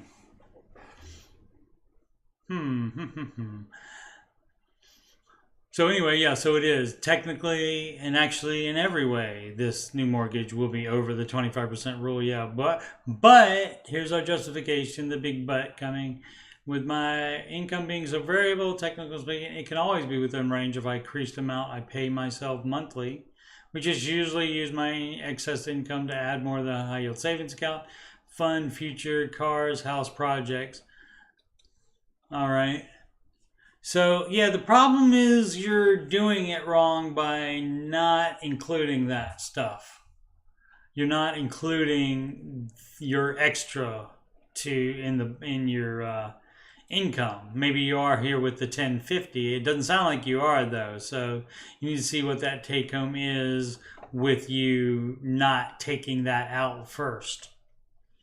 So, and maybe you're doing it since your income is variable, so you pay yourself more. How's that work? You don't take out the same amount, or you take out the same amount every month, but then you just use whatever is excess to the, okay. So yeah, I would look back at maybe the last year and see what the lowest amount of excess was and budget on that and see where you are there. So you are a couple of $1,000 a month short on that being 25%. Let's see. I've heard the argument that when your income is generally higher than average, that 25% doesn't matter as much as well, you can hear anything you want to on the internet because somebody has typed it. So that doesn't matter. And of course you can do what you want to, but if you want to do what Dave does, you would stick to his guidelines. I wonder if there are any other fellow Dave fans, a lot of things that have quotes around them in this post that follow his general principles, but decide to do what they wanted to do, like I want to do with home mortgage, and sacrifice elsewhere. Since what else are you going to say? If you sacrifice something elsewhere, that would bring up that take home, and then you wouldn't be out of bounds for his stuff. So I don't get it. I don't get it with this person. Blah, blah, blah, blah. Here we go. Justification station. All aboard for justification station. Decide to stretch their home mortgage allowance rule and sacrifice elsewhere since it's a large tie to the quality of life. School districts being in a neighborhood where people actually care for their homes, etc. Justification station to not take Dave's advice. The beautiful thing about life is that you do not need to go to justification station. You can save that ticket money and you can just do what you want to do without having to run it by the Dave Ramsey subreddit. You can do that. I'm just screaming at my husband. I can do that anytime. That's from Steel Magnolias. Fabulous movie. Watch it. Boom, boom, boom. Jason Dynamite. House is paid off. I think I was/am excited. I would be excited every day for a paid off house. That'd be excellent. I am not an avid follower of Dave, all right? But I stumbled upon him. Whoops. Hope you didn't hurt him. Is that why he was off this week? Did you stumble into him? So he'd been in the hospital after you stumbled upon him as I was in the middle of his steps. Stumbled upon him as I was in the middle of his steps. What does that mean? You mean you were basically doing the advice before you even heard of the steps? Is that what you mean? Some people write stuff and they assume everybody knows what they mean. So I haven't paid interest on a credit card since 2009. Okay, well, shouldn't be using them either, regardless of paying interest, because it's still always a possibility of debt. All it takes is one bad month. And haven't had a car payment since 2006. Excellent. I paid off my house last month. Excellent, which included a lot of extra principal payments for the past 15 years. Excellent. I know this is a debate, but I allocated money towards mortgage principal instead of more money for high yield savings account for the past few years. Yeah, that's the advice. 43, make 6 figures and have no house or car payment. Retirement accounts are maxed every year. I don't know. I felt... There's going to be 3 more words for this probably, and it makes me have to click it till you get to it. I feel good now. Okay. Let's see. I thought I said I felt. It makes no car payment. I don't know. It felt great a few months ago, knowing the house would be paid off soon. I feel good. I feel good. You know that I would now. Although I am going to save almost the exact amount of my mortgage payment for repairs/upgrades on the house. Okay, you can do that when you're on baby step 7. Still feels like I have a mortgage because I'm terrified if I don't save that extra money. All right, that's fine. Maybe the more that pile grows, then you'll chill out a little bit, perhaps. We'll see, but you're allowed to have a sinking fund for repairs/upgrades. So, but the problem is repairs, and not all repairs, but some repairs are needed. Upgrades are not needed. So that's a different thing. Upgrades means you've been watching HGTV too much. A little bit too much Chip and, I can't remember her name. All in all, it's a tremendous feeling to not have any debt, and I strongly advocate a zero debt lifestyle. All right, great. It can be boring at times, but it's worth it in the long run. Absolutely. Absolutely. And I can find things to do that's not boring, that cost free, that cost no money at all. I'm doing it right now. I mean, I had to buy the webcam. Other than that, I would already have a good enough computer to do that, regardless if I was streaming. So I had to buy the webcam and the mic. I think that's about all I've spent. Trying to think. No, I think that's it.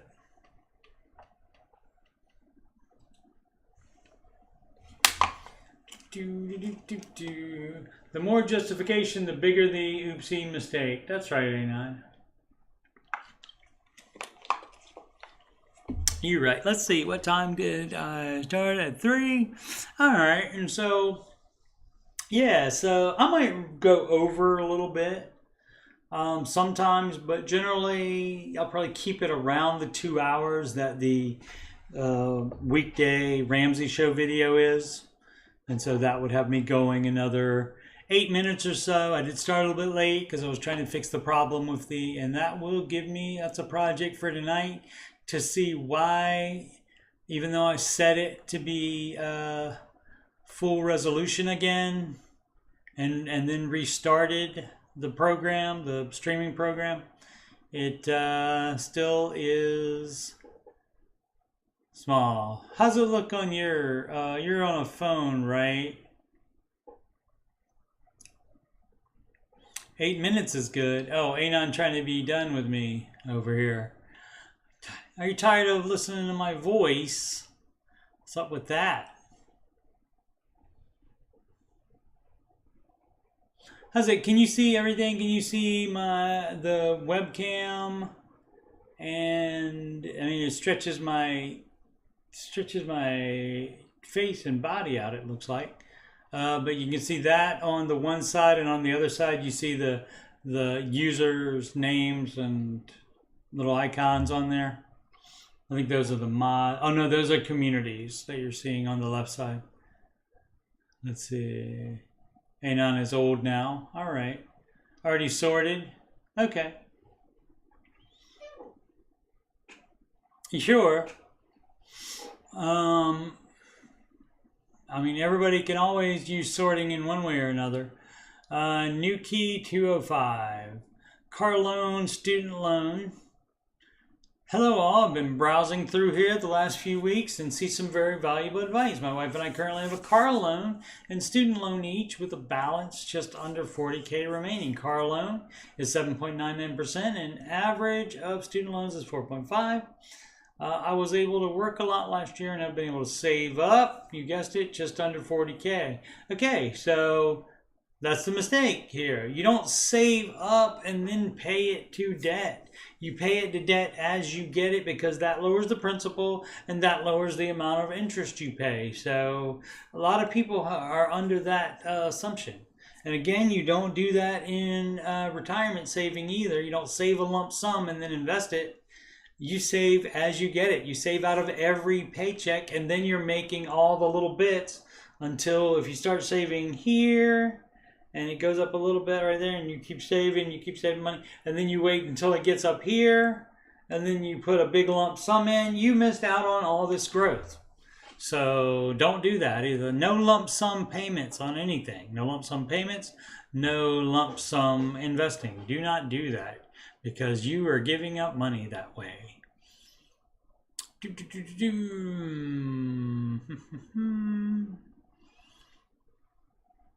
I contribute 13% to my 401k. She contributes, so you shouldn't be doing that if you have a car loan. You're on baby step 2, so you're doing it wrong, but you're new. So, you know, just take a look over to the right side where it has the baby steps listed, and don't do step 4 or even step 3 before step 2 is done. Don't do that. That means you're doing it wrong. She contributes to retirement and Roth, no credit card debt at this time. The car loan is bad enough. Student loans are bad enough. Is there any reason I should not throw this money at the car loan? No, absolutely not. Throw it at the car loan today and then pay off these student loans without doing any more investing in retirement. I was trying to say retirement investing, but I wanted to say investing first for some reason. Far Imagination 7938. His, hers, and ours accounts. You know, I set these up in advance. Might as well do it. Alrighty. We tried this a few years ago. We pull all our money, and then what's left we divide evenly. Between what? Between yourselves? You don't need to do that. Between accounts? Don't need to do that either. Smallest to largest is the way you pay it off. But then we just naturally fell out of it. I think because we did not really know how to properly manage it. I guess I need to know what really is this money for. For you to pay your expenses, the 4 walls, first of all. That's your necessities. That would be your your housing, your transportation, your food, clothing, and internet you can even throw in there. Let's see, just snacking when you were on the road. I don't know what you're talking about here, because you're talking about personal hobbies. What about when I buy stuff for the house? What does that mean? We were married 3 years ago, and the house still needs things like pictures and pillows, and then always something like tablecloths when we entertain smaller pieces of furniture. No, it doesn't. It doesn't need any of that. People can still come over no matter if you have pictures or pillows or tablecloths. They can still come over. You don't need smaller pieces of furniture for people to come over. I tended to think that was from my money, but now I'm thinking maybe not. What about personal care, nails, haircuts? What about it? Dear husband does not have these costs, right? I hear you. He's not at all stingy about these things, which is why I think we both just ended up drawing from the same account. Yeah, females have more stuff to worry about than men. Absolutely they do. Okay, so, I get it. But, I mean, men do have to have their nails cut. I mean, they may not be going to a spa to get the nails done, but I mean, if it's important enough to you to do it, you could have that as your fun money. And what does personal care mean? I mean, if that goes to see, it means going to see your lady parts doctor, absolutely. If that means, make up your other thing that wouldn't actually be a need. But definitely you got to get haircuts. I got a haircut the other day. Even before I wanted to, just because I thought, that would look better cut. And so let's see, and eyebrows. Yeah, so I mean, if you can't do it yourself, and you have to have somebody else do it, you do have to pay for it. So let's see. I'm a little more so and always ask what the charges were for when he spends money. I'm not telling him he can't spend. I want to know. I mean, the way this phrasing here, I just don't understand it the way it is laid out here. Because it says what really is this money for? What money? You mean all of it? I mean, some of it's paying mortgage or rent. Some of it's doing, so I don't understand the actual words that are happening here. I don't understand the words that are coming out of her mouth. Oh, let's see. Okay, so you're not telling it. I want to know, so I file the line item. It has come to light that he does not like being asked. Just say, and see, instead of he says, I don't like being asked, and then you run to Reddit and put it on that instead of saying, why don't you like being asked? Communication compromise is how the marriage works. He mainly does not like it when I hashtag mention how horrible all that fast food is for him, and then laughing emoji. Again, you should be talking to him about this stuff. You say, I just say it's, because I care about you, and I don't want that to negatively affect your health. So you need to talk to him instead of running to social media or Reddit to put that stuff on there. Talk to him about it. So to draw him into more active budgeting with me, I promised him we could go back to having our own money accounts with the surplus at the end of the month. All right. Well, did it work? Sometimes you do stuff to draw people into stuff and it still doesn't work, and then you're so disappointed. We're on baby step 3. We're at 3 months saved. Okay, so that should have been at the beginning. So at least there's no debt. Having the hardest time getting up to 6. I'm anxious to be putting more into retirement as we are about in mid-40s. You shouldn't be doing, now if you are trying to have 6 months, you shouldn't be retirement investing at only 3 months. So if you have said 3 months is fine and decided that, And that should be for a reason, not because you want to get to the next step. That should be a reason of that's what you feel good about. And so then let's see, anxious to be putting more in retirement. I was in both about mid-40s. Not still a baby, but still a teenager compared to some of us.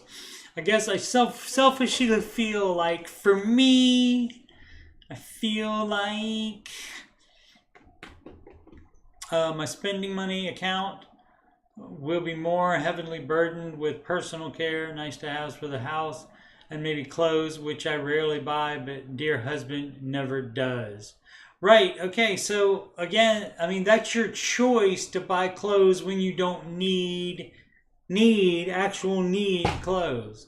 And that would be when the other ones are tearing, or there's a problem with it, or they have a tear in them. Yeah, they have a tear in them, or they color fading or something like that, and that takes a very long time. It's not just because, I want a new top, that kind of thing. That is a different thing. And so you can certainly budget for that, but budget for it.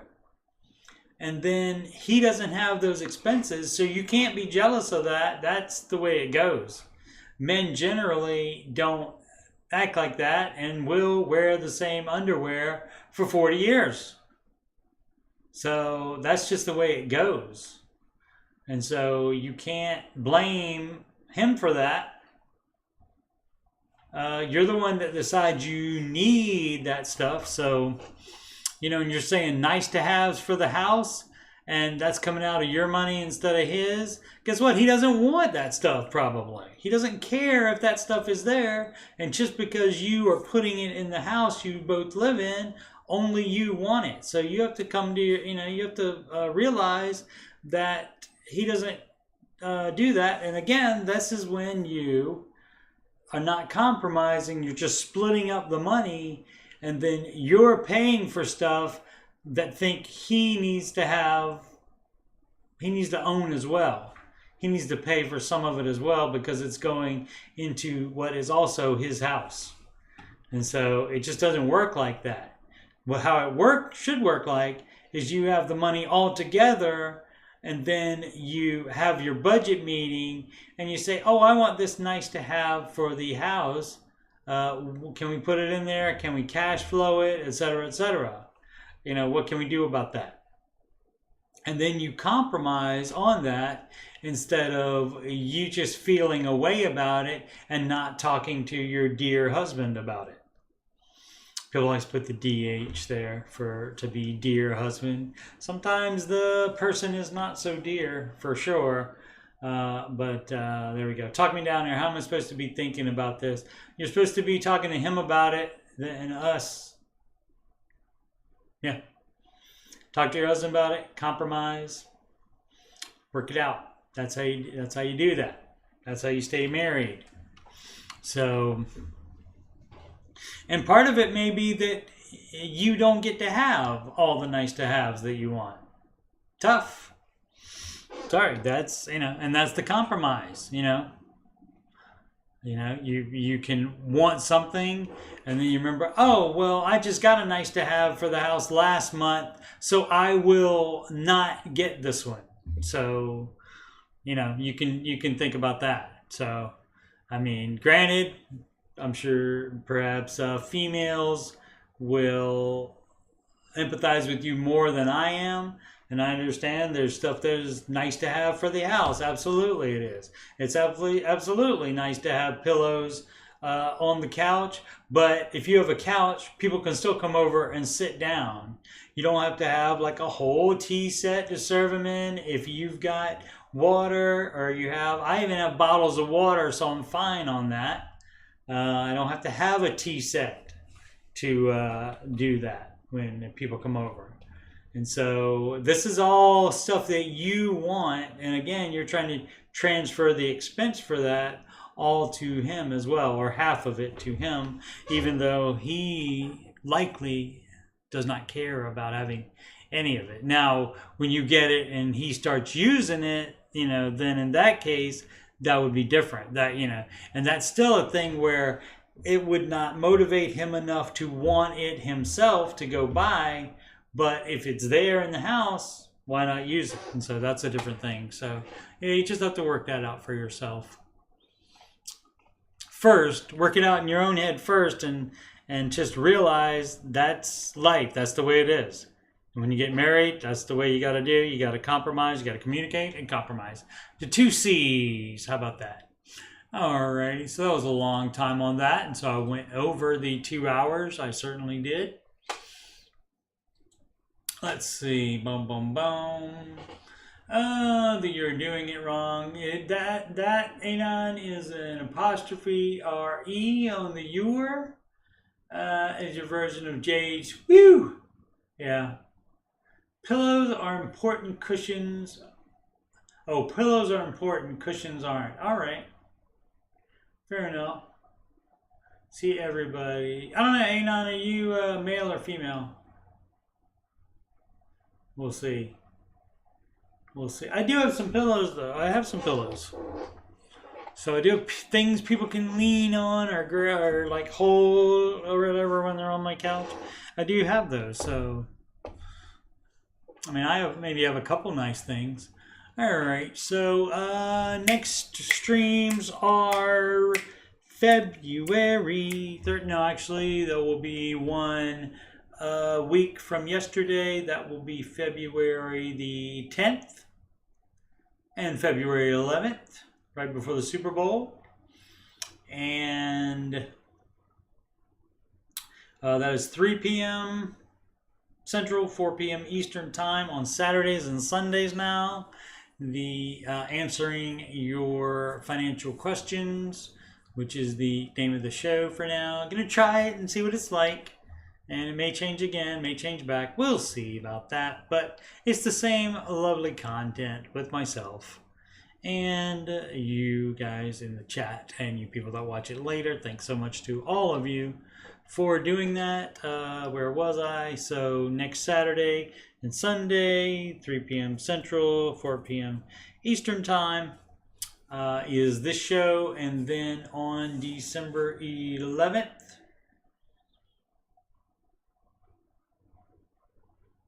right? No, December 13th and 19th. It's a Tuesday and a Monday. Tuesday, just Tuesday, February 13th, and Monday, February 19th. That 19th is a Monday, it's a bank holiday, and so I'll be off, and so those 2 days will be Ramsey Show after show shows, and I will go live right after the Ramsey Show video on YouTube ends. Alrighty.